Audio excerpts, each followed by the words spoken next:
Well, so far this week, we've been talking about how that making bad decisions in life always have consequences.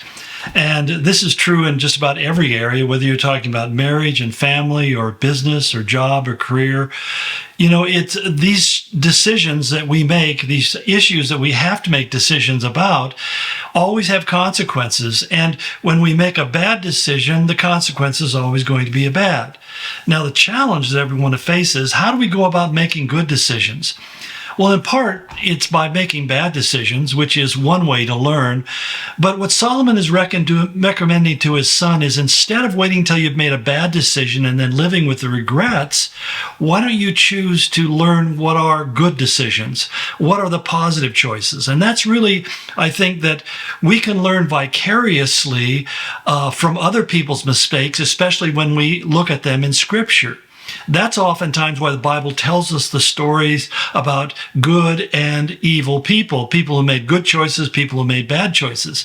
So that, I recognize I don't have to become like Ahab. I don't have to marry a Jezebel and understand why Ahab shouldn't have married a Jezebel. I don't have to commit adultery to realize why David's adultery was a bad idea.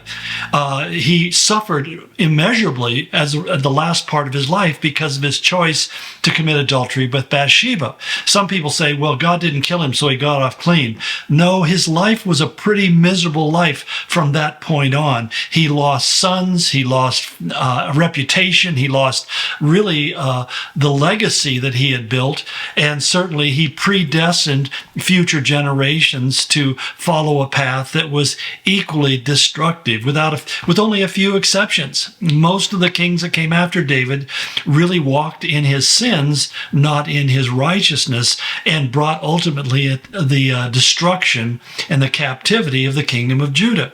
So it's really, I think, important, because there's two things that we've looked at so far where he says that if you do this, you'll give your strength to others. In other words, all of the vitality and all the momentum that your life has will be broken if you yield to temptation, particularly sexual temptation, or the temptations to substance abuse. Those two areas are the ones that I've seen have been most destructive. I think the third one after that is gambling addiction.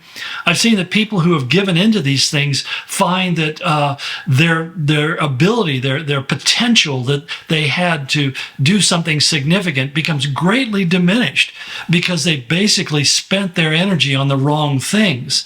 They've given their time, their intensity, their skills, even their mind and their health to things that are not fruitful. And he says that's why, secondly, what you'll find is that your years will belong to cruelty, that you'll find that you'll suffer cruel consequences of your decision, not just a lack of success, but many defeats that weren't necessary, not defeats that suddenly came because God was against you, but rather because you were walking a path that God can't bless. And that's really, when we talk about making choices, I always ask the question, Lord, what is the path that you can bless? Because it's not by might and it's not by strength, God said, but it's by his Spirit that we experience success in our life. And so I want God's blessing by his Spirit upon the things that I do. I know that I don't possess the intellect or emotional or spiritual capacity that's great enough to do good things. I need God's Spirit to be the overweening power in my life, that God can let rivers of living water flow out of us. And these are waters that don't originate with us. We're not the wellspring of life. God is, but it's his Holy Spirit that we allow to express himself.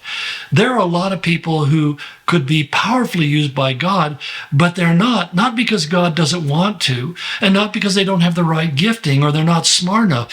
It's because they always are trying to figure out how to do it on their own. They're relying upon their own strength. And ultimately, they will come to the end of their earthly journey and say, I've just wasted a huge amount of time. Now, saying that, I just want to, basically put it in another context, because there's always time. As long as there's life, there's time. And we can always say, Lord, I've made bad choices. I've made selfish choices. I've made self-centered decisions up to this point, and it's really brought disappointment. But from this point on, God, I want to choose to make you first and foremost in my life. I want to strive to follow your guidance, your counsel, your wisdom. So God, speak to me and direct me and lead me. I surrender. Have your will in my life. And you can make the last moments of your life very powerful and productive. It's kind of like the story of Samson. Remember about the story in Judges about Samson, where Samson had been powerfully gifted by God, but he really used his giftedness, which was literal physical power, in a wasteful, self-indulgent way. And it ultimately led to his destruction. His strength literally was taken from him. He was subjected to the cruelty of captivity and blindness, and his years were wasted. And yet in that last moment, he humbled himself before God and said, let me, God, find my strength one more time. And for the first time in his life, he used his strength in a way that God wanted to use it as a deliverer of his people of Israel. And what he did was greater in his death than what he had done in his life. So you may be in the last chapters or minutes or seconds of your life. You can still step back and say, Lord, let me be like Gideon, or Samson, excuse me. Let me be like Samson, who said, Lord, give me the power to use the gifts you have given me in a way that honors you. And as soon as you come to that surrendered place in your life, you'll find that God will begin to move in you and move to touch other people's lives in new and wonderful ways. So no matter how much strength you've depleted on wasteful endeavors, and no matter how many years you've given to things that only resulted in cruel consequences, you will find that in the end, God will bless you in a wonderful way. Which brings me really to the third danger or consequence of making bad choices. So I don't mean to turn from a positive to a negative, but we got to look at the whole story, don't we? He says basically what will happen in the end is strangers will feast on your wealth. Your toil will enrich another man's house. Now, the immediate context is financial ruin. And it's interesting because in the context of sexual immorality, the first thing that comes to my mind is how many marriages have ended in catastrophe, have been broken because one or both of the members have been unfaithful to each other. Now, there are a lot of people who are getting divorces for no good reason. They just don't get along, which is kind of funny to me because my wife have spent the last 55 years learning how to get along with each other. I mean, it takes a long time to appreciate the differences that are there and not see them as a problem. And I found that many times the things that irritate me about my wife the most are the things that I need to be paying attention to. In other words, she is a truth detector and she speaks very honestly and truthfully. She can't lie. I tell her sometimes, just lie to me. Tell me I'm wonderful. And she said, well, I can't do that because that isn't wonderful. So what can I say? Truth hurts sometimes, but sometimes we need to be hurt by the truth. So having said that, I've seen people who have made these decisions because they just can't get along. And again, as I said earlier, there's nothing good that can come out of that. When I gave my vows, I said I was going to be faithful to my wife until death do us part. And we're both pretty determined to make that a reality with what time we have left on this planet. We've gotten this far. We don't want to screw it up now. And for why? I can't even think of why I'd want to do that. But the whole point is that I look at people who go through divorces and nobody wins except the lawyers. What I see happens is that financial ruin follows. They have legal battles, conflict over children and child support and custody, division of properties. I mean, the only people who benefit from a divorce are really the lawyers who get paid and benefit. The longer it takes and the more involved it is and the costlier it becomes, the more they benefit. Now, quite honestly, to be fair to lawyers, most lawyers I've talked to who have dealt with divorces do not want to be divorce lawyers. Most of them hate that whole venue because it's such a terrible thing to see families ripping apart and people who once loved each other treating each other as if they're demonic enemies that they want to destroy.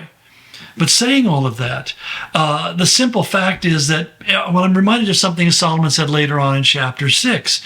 When he said in chapter 6, verse 27, he says, can a man take fire to his bosom and his clothes not be burned? Can one walk on hot coals and his feet not be seared? So is he who goes into his neighbor's wife. Whoever touches her shall not be innocent. In other words, God again is saying what I've been saying. Nothing good can come out of these kind of transgressions. And so it's really important that we try to stay focused on what God's will is and not what our wants are. That my wants in the moment may be misleading me in a way that I'll find is cruel and costly down the road.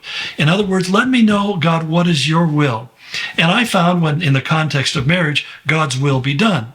I found in the context of substances, God says, I won't be dependent on anything. I won't let anything take mastery or control over my ability to make my own decisions. And that applies to a whole wide range of things. And I will not be so greedy and covetous that I will do things that are dishonest and I will steal from others in order to enrich myself. These are disciplines that we need to learn based upon knowing what's right and good and true and avoid transgressing those things at any cost. Because in the end, God sees everything. We don't fool him at all. And there will be consequences to sinful behavior, as there are blessings upon godly behavior. So it's more blessed to give your time, your money, your energy, your life to others and to God than it is to simply seek to derive those blessings from other people for your selfish indulgence. One more to go, and it's a heavy one. Verse 11. God bless you. Look forward to continuing together.